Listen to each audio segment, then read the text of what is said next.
1937년 겨울, 중국 대륙의 동부 중심 도시 난징이 피로 물들었다.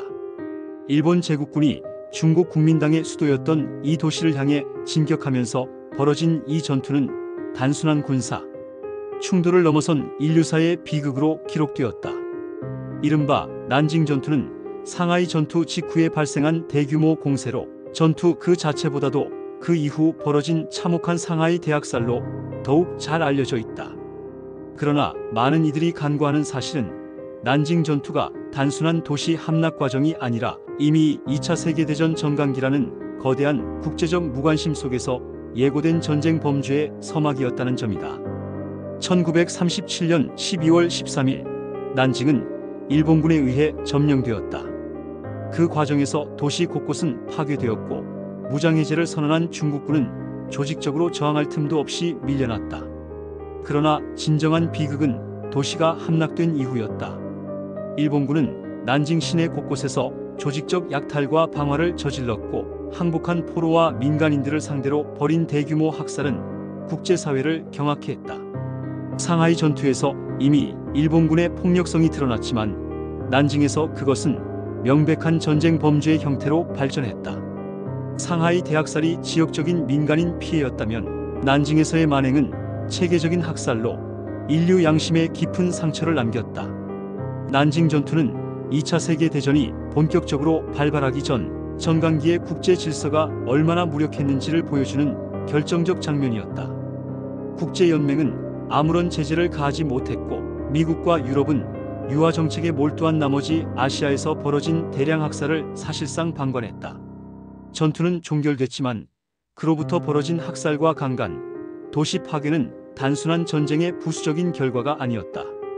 그것은 일본 제국주의가 2차 세계대전 전강기 동안 체계적으로 준비한 침략 전략의 한 장면이었고 훗날 전 세계가 마주하게 될 대량 학살과 인권 유린의 서막이기도 했다. 이제 우리는 난징 전투가 왜 단순한 전투 이상의 의미를 가지는지 그 역사적 맥락과 구체적인 전개, 그리고 상하이 대학살과 같은 유관 사건과의 연관성 속에서 그 의미를 되짚어볼 필요가 있다. 이 전투를 통해 우리는 전강기의 국제 정치가 어떤 실패를 반복했는지 그리고 인류는 그 대가로 어떤 고통을 감내해야 했는지를 마주하게 된다. 난징의 겨울은 차가웠지만 그 안에서 피어난 증오와 침묵은 훗날 전 세계를 뒤흔들 대전의 서곡이었다.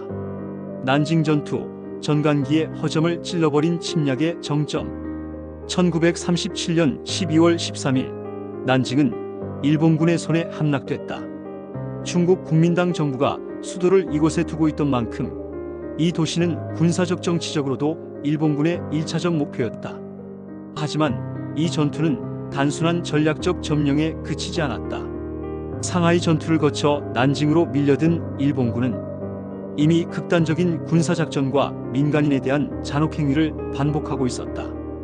이로 인해 난징 전투는 곧 난징 대학살이라는 이름으로 더 깊은 비극을 낳게 된다. 전투의 과정, 학살의 전말, 그리고 2차 세계대전, 전강기 속 국제사회의 침묵은 모두가 이 사건을 더욱 참혹하게 만든 요인이었다. 1. 난징 전투의 군사적 전개. 상하이 전투가 일본군에 막대한 피해를 입히며 종료된 직후 일본군은 사기를 회복하고 명예를 회복할 목표로 난징을 선택했다. 육군 제6사단과 제16사단 그리고 중진아파경군 사령관 마스이 이와네가 이끄는 부대는 총공세를 감행했다. 그들은 상하이에서의 시가전과는 달리 난징 외곽 방어선을 비교적 쉽게 돌파했다. 이는 장제스가 주력 병력을 이미 상하이에서 소진했기 때문이며 난징 방어선에는 제대로 훈련되지 않은 신병과 후방 병력만이 배치되어 있었다. 중국군은 고립된 상황에서 항전했으나 일본군의 압도적인 병력과 화력 앞에 방어선은 하나둘씩 무너졌다. 불과 열흘 만에 일본군은 난징 성 안으로 진입했고 중국 국민당 정부는 이미 수도를 충칭으로 이전한 상태였다. 난징 전투 자체는 짧고 일방적이었다. 그러나 그 함락 직후 시작된 일본군의 만행은 단순한 전투 결과 이상의 것이었다. 2. 상하이 대학살과 난징의 비극. 난징 전투의 후폭풍으로 일어난 난징 대학살은 상하이 전투에서 이미 일부 예견된 사건이었다. 상하이에서도 민간인 피해가 상당했고 도시 포격과 폭격이 무차별적으로 이뤄졌다. 그러나 난징에서는 그러한 폭력이 계획적이고 체계적으로 자행됐다.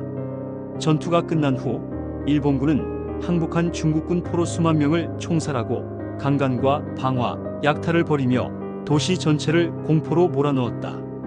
역사학자들은 난징 대학살 기간 동안 약 30만 명에 달하는 민간인과 포로가 학살되었다고 추정하고 있으며 수만 명의 여성들이 성폭행을 당했다. 일본군은 조직적으로 포로들을 트럭에 실어 강변에서 총살하거나 일제히 생매장하는 방식으로 처리했다. 이들은 이를 전쟁의 일부로 묘사했지만 실상은 국제법과 인간성을 모두 파괴한 범죄였다. 이 모든 과정은 마치 상하이 대학살이라는 전초전을 바탕으로 확대된 듯 보인다. 일본군은 상하이에서 이미 국제조계에 대한 무차별 폭격과 민간인 살해로 국제적 비난을 받았지만 그것이 전혀 제재로 이어지지 않았다는 사실을 통해 자신감을 얻었고 난징에서는 그보다 훨씬 조직적이고 잔혹한 방식으로 폭력을 확대했다. 3. 2차 세계대전 전간기의 국제정세와 일본의 팽창. 난징 전투가 벌어진 1937년은 2차 세계대전이 본격적으로 시작되기 직전의 전간기 말기였다. 베르사유 체제로 구성된 국제 질서는 이미 균열을 보이고 있었고 국제연맹은 1931년 만주사변에 대해 제대로 된 대응을 하지 못한 채 유명무실한 기구로 전락했다. 일본은 이러한 국제사회의 무력함을 충분히 인식하고 있었고 이를 토대로 중국에 대한 전면 침략을 감행한 것이다. 당시 미국과 유럽 열강은 일본의 침략을 극동 지역의 내부 문제로 치부하며 외교적 중재에만 그쳤다. 특히 미국은 경제 제재나 군사적 대응 없이 중립적인 태도를 유지했고 영국과 프랑스 역시 유럽 내 히틀러 문제에 집중한 나머지 아시아에서 벌어지는 폭력에 관심을 두지 않았다. 이러한 국제사회의 무관심은 곧 일본에게 면죄부가 되었다. 난징 전투는 전간기 국제정치의 허점을 정확히 찌른 사례였다. 국제연맹이 무력했고 열강이 이기적으로 자국의 이익만을 우선한 상황에서 일본은 침략과 학살이 국제적 비난만으로는 처벌되지 않는다는 사실을 확인한 것이다. 이로 인해 일본은 이후 중일 전쟁을 전면전으로 확대하며 전쟁 범죄를 점점 더 공공연히 자행하게 된다. 4. 난징 전투 이후의 여파와 역사적 평가. 난징 전투 이후 일본군은 이 도시를 점령하며 6주간이나 잔혹한 점령 통치를 이어갔다. 상하이에서의 충격을 만회하려던 일본군은 난징에서 완전히 다른 방향으로 폭력을 발산했고 이는 일본 내부에서도 일부 지식인들 사이에서 비판이 제기될 만큼 도를 넘은 행위였다. 그러나 이 전투는 중국 내 저항의 불씨를 완전히 꺼뜨리지는 못했다. 오히려 장제스를 비롯한 국민당 정부는 난징의 비극을 통해 전국적인 항전 여론을 결집했고 전쟁은 이후로도 8년 이상 이어지며 중일 간의 지리한 전선으로 확산되었다. 역사학계에서는 난징 전투와 대학살을 단순한 전쟁의 일부로 보지 않는다. 이는 국가에 의한 조직적 학살로 간주되며 2차 세계대전 이전 벌어진 가장 잔혹한 대량 학살 중 하나로 기록된다. 전간기의 허약한 국제 질서가 이러한 사태를 방조했고 그 결과 난징이라는 도시는 전쟁의 참혹한 실험장이 되어버렸다. 전후 도쿄 재판에서는 일부 일본군 지휘관들이 전범으로 기소되었지만 많은 관련자들이 처벌받지 않았고 일본 내에서는 여전히 이 사건을 둘러싼 왜곡과 부정이 존재한다. 그러나 난징 전투의 기억은 오늘날까지도 살아있으며 중국 내에서는 전쟁 기념관, 영화, 문학을 통해 지속적으로 재조명되고 있다.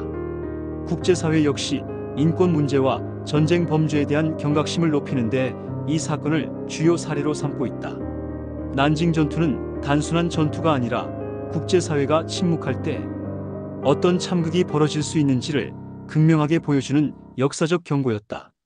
상하이에서 출발한 일본군의 야욕은 난징에서 최고조에 이르렀고 전간기라는 국제무력의 틈새는 그들을 막을 방패를 만들어주지 못했다. 이 전투는 역사의 기록이자 반복되지 말아야 할 경고장이었다.